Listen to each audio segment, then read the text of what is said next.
to all the graduates, teachers, administration, and obviously to all the family members and friends that played a role in this occasion, in this special night. I have to admit, I've addressed many audiences, but I never, ever expected to speak at a commencement address. I graduated from Batavia High School, and out of a class of about 125, I was nowhere close to being valedictorian, salutatorian. I was actually closer to being the last but not leastatorian at my high school.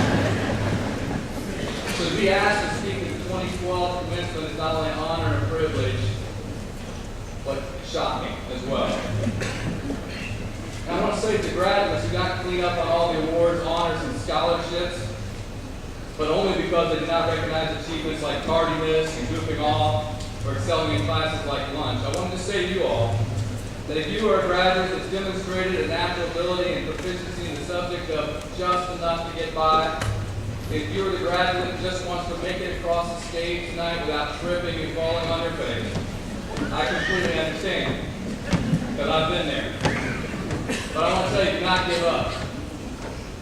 Don't quit.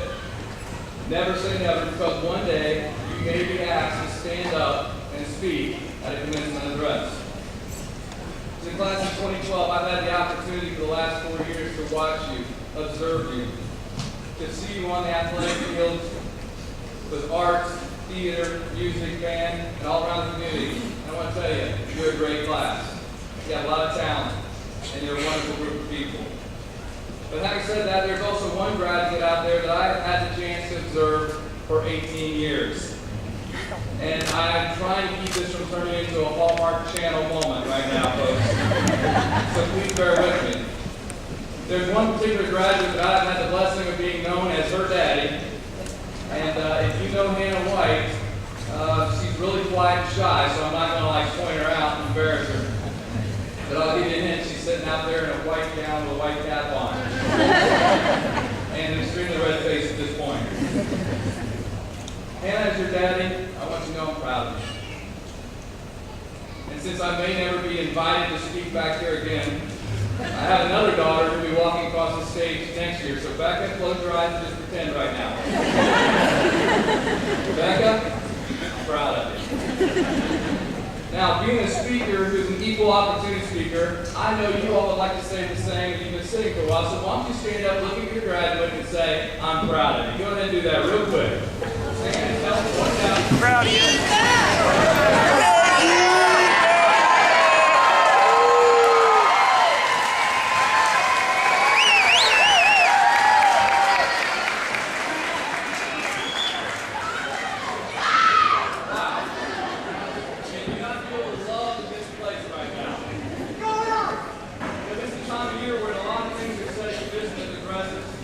Like the importance of setting goals, but believing that I can do it, or taking responsibility for your actions. In other words, it was me. I did it. Using mistakes to build a bright future. Oops, I did it again. Finding inspiration in the world around you. How did you do that? Never giving up on a dream. I think I can. I think I can. I think I can. And setting high expectations. I can, even though it's never been done before. All those things are very appropriate for a commencement address. But I'm not going to talk about that. You see, commencement basically means to begin, or to start. It also means it's a ceremony or the day for conferring degrees or diplomas. I have to admit, I had to look up the word conferring. And here's what it means. In a little bit, they're going to give these out to you. That's conferring, right? However, if commencement means to start or begin, then I would like to go the opposite direction just for a second and look briefly at how you finish and how it ends. Maybe you've heard the story, or maybe you've actually been to a Greyhound racetrack before. But if you've ever seen a Greyhound race, basically what happens is they start at the gate comes up, and there's this mechanical arm that has it's like a mechanical rabbit that takes off and leads the Greyhounds all the way around the track to the finish. And the little mechanical rabbit stays just in front of the lead dog and keeps them all running. Well, what happened one day is that mechanical rabbit took off, and the gates came up, and they took off after. But before it got to the first turn, the mechanical rabbit exploded. It blew up.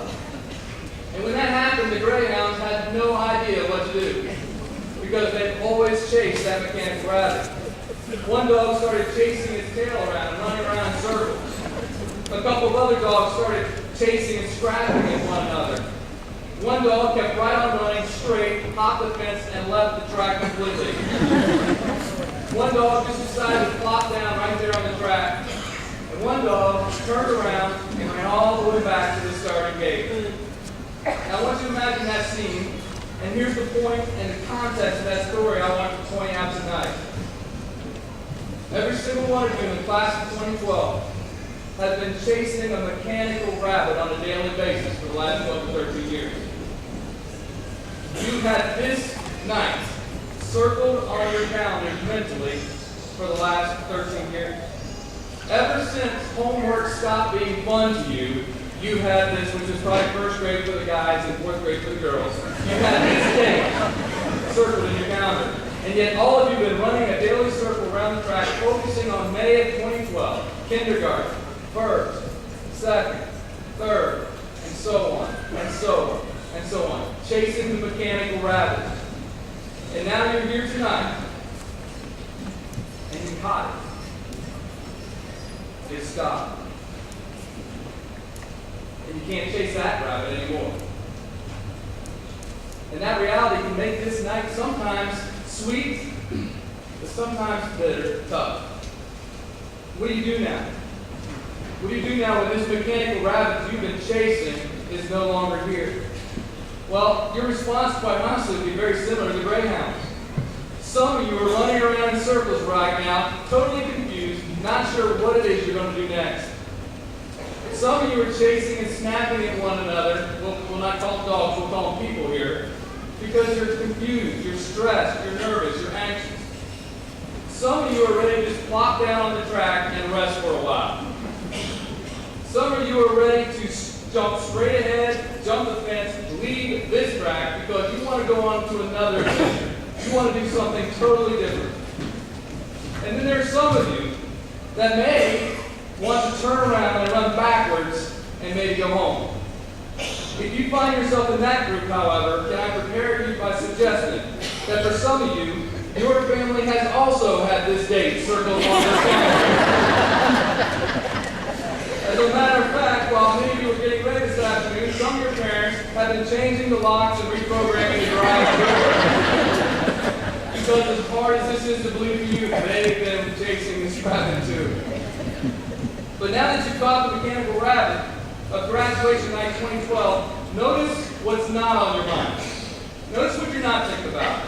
You're not thinking, man, I really missed all those assignments. Oh, if I could just do one more anthology. Or I'm saddened by the fact that I'm not going to hear another lecture or write another 10-page research paper. What? No more two-a-days? No more conditioning? No more band camp? None. You're not focusing on that stuff right now. What you're thinking about is relationships. You're thinking relationships. You may not miss the workloads, the homework, and the exams, but there will be a day when you will start to miss those teachers. You may not miss the conditioning, the practices, and even the wins or losses, but you will miss the camaraderie of what it feels like to be on a team. And look around at your fellow classmates. While you may not miss the drama, the fights, the disagreements, you will miss each other. You will begin to realize that this gathering of students, coaches, administration, teachers, this gathering right here will never be assembled together again. Now, I don't want to linger there because it'll turn into another one of those Hallmark Channel moments. But the reality is, this group that is assembled here tonight will no longer chase the rabbit together that you've been chasing for the last 12 or 13 years. Unless, of course, you go to the mandatory picnic tomorrow, right? I don't know about you, but is it just me? But does it seem to you that this school board administration has thought of everything to keep you around and in school a lot longer than usual? Does it not seem that way? I think it's because they love you. And then I thought, we have 2 board members that also have daughters who are graduating this year. And they don't want to get rid of their girls yet. If they had sons, you'd have been out by Easter. Just kidding, down to what really matters. What really matters, and it's all about relationships. And if we could just learn that from the start, our lives would be so much more rich, so much more rewarding. But we don't. We wait until the end. We methodically and routinely chase the rabbit. And we can lose sight of the fact that it's the people that are around us that matters the most. Not the money, not the awards, not the prestige, not the trophies. It's all about the relationships. So I really hate to bring this up to you right now. But it's really not about what you know. It's about who you know. So tonight as you start again, as you commence, you will naturally circle another date. You'll naturally do it. Some of you that just stood up, the date will be circled up, I just can't wait to get through basic training. Or maybe for you, it's I can't wait to get out of college or to earn that doctorate. Or maybe you're already thinking about retirement from a job or settling down and having families. But I want to challenge you. Don't get so caught up in chasing the rabbit that you forget to enjoy the people that are running the race alongside you.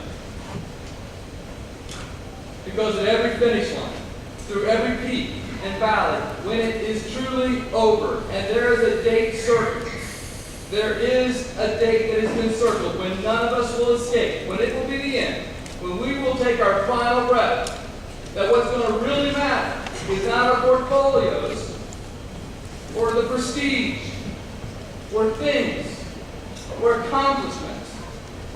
It's all going to be the people, the family, the friends, and the relationship. That's all you're going to think about at the end. So why not think about it as you start again?